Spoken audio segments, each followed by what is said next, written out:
I promise I'll never complain about rice and beans again. Honey, do you remember the last time we talked about this? Now you're old enough to do the spiritual retreat. You gave your word, and in this family, that means everything. Siria had grown up in a home where she lacked nothing essential, though luxuries were scarce. His parents, soldiers on leave and experienced farmers who raised livestock and worked the land, had achieved a careful balance. No excesses, no deprivations, just constant discipline. They honored the humble and despised the arrogant, although sometimes their praise was so inflated that even the most sensible people lost their balance.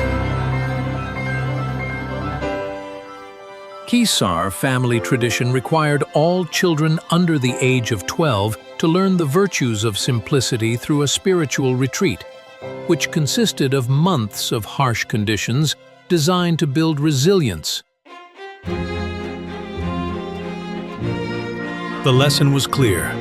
Hardship, once endured, would make daily struggles feel trivial.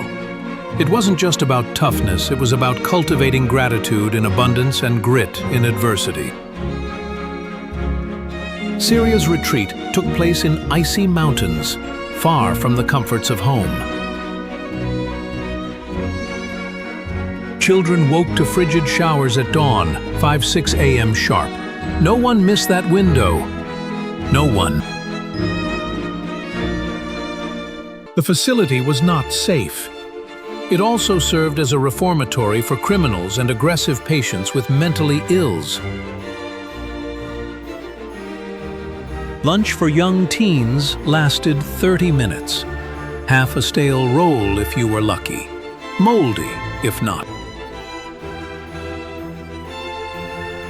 Bunks were bare wood planks, better than frozen dirt, but barely.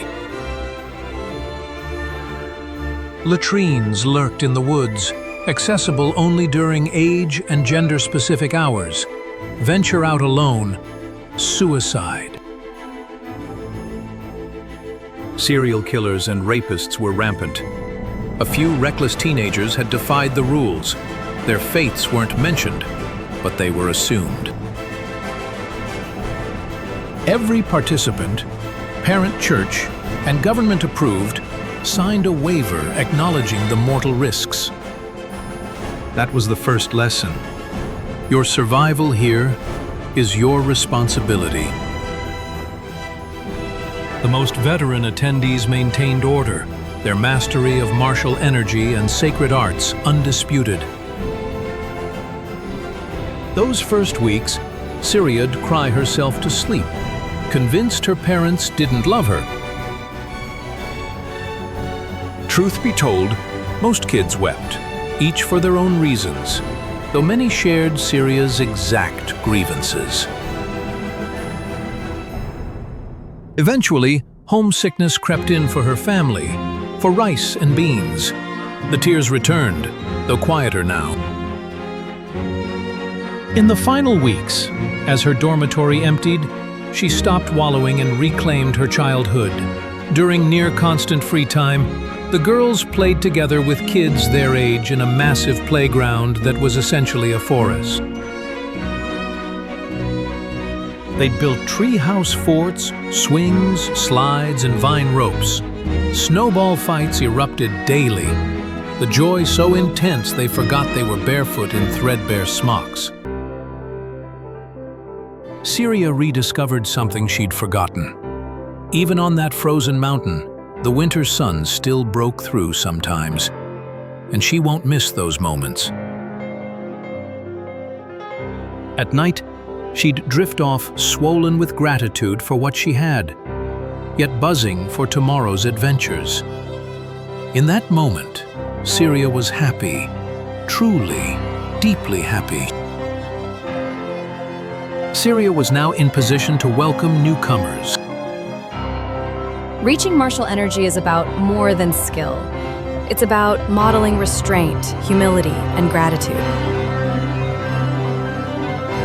Siria finished her retreat without any urge to celebrate or longing for the friends left behind. Yet she felt joy, not so much for escaping that terrible, beautiful place, nor for seeing her family again, but for the new eyes through which she now saw the world.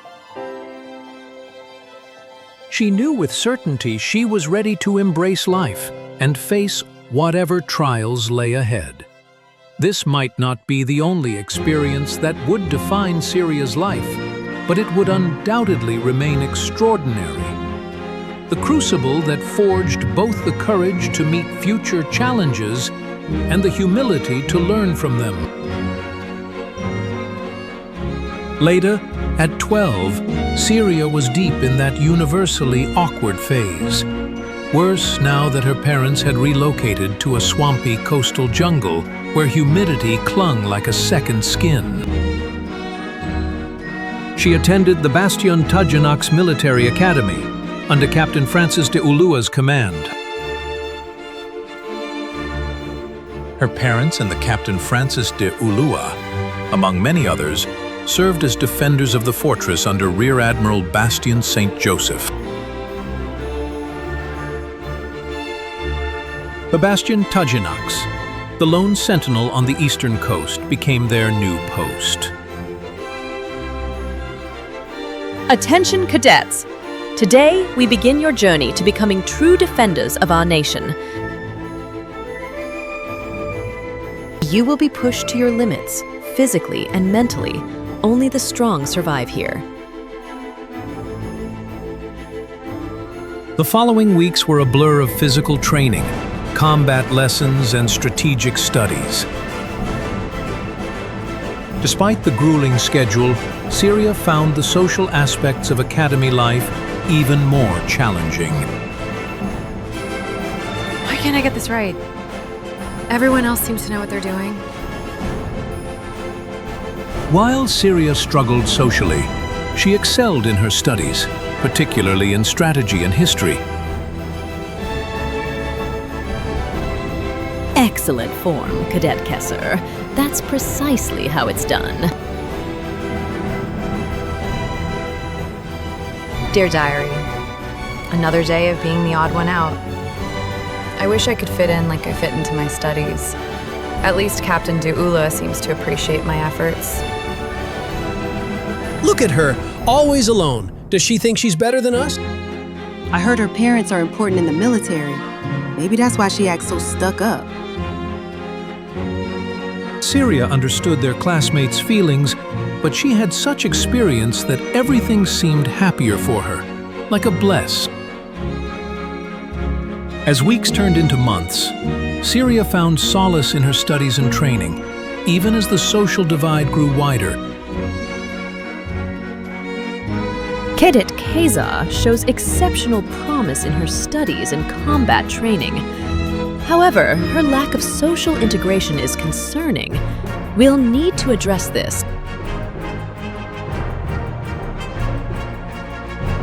Cadet Kesar, your academic and physical performance is exemplary. However, a good leader must also be able to work well with others. I'm assigning you to lead the next group training exercise. But sir, This is not a request, Cadet. It's an order.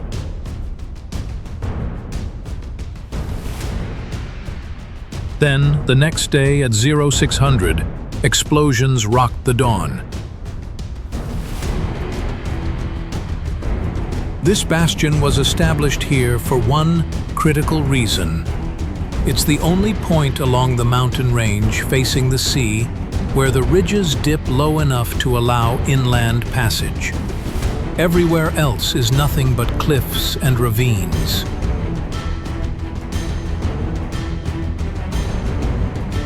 While the Bastion Tugenax's worst nightmare remained an attack by marine epic beasts, they also maintained a healthy respect for conventional invasions. Every military brat knew the drill. When attack sirens blared, you hauled ass to the military academy to await orders.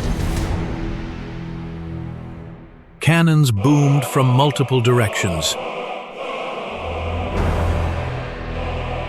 The invaders unleashed their opening salvo over the wall, meant to pound the city and divert defenses, but their plan backfired spectacularly.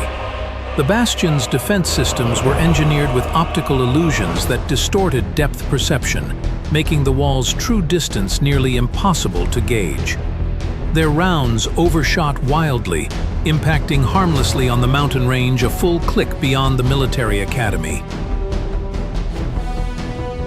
Other eras might coddle kids as the nation's future, but this wasn't that kind of time. This was the kind of war where if children didn't fight alongside adults, there'd be no nation, no future left to remember.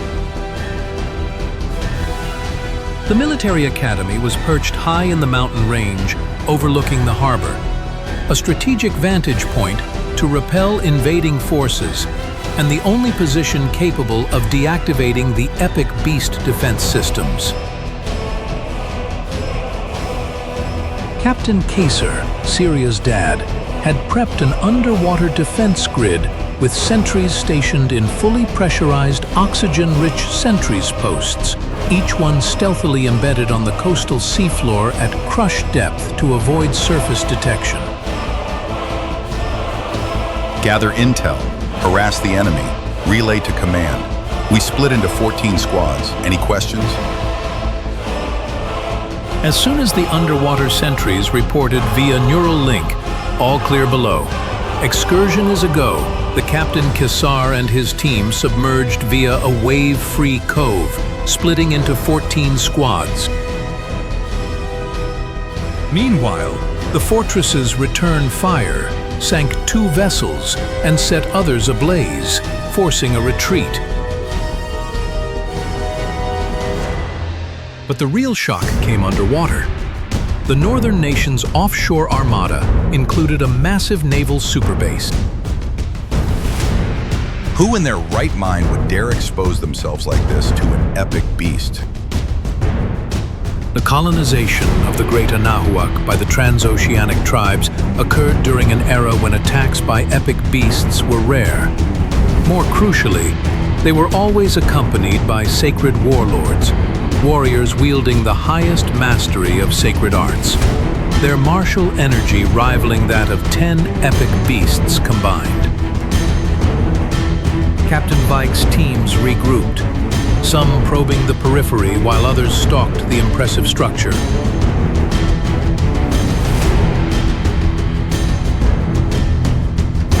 Intel streamed back to Captain Tulane Kassar, Siria's mom, at headquarters.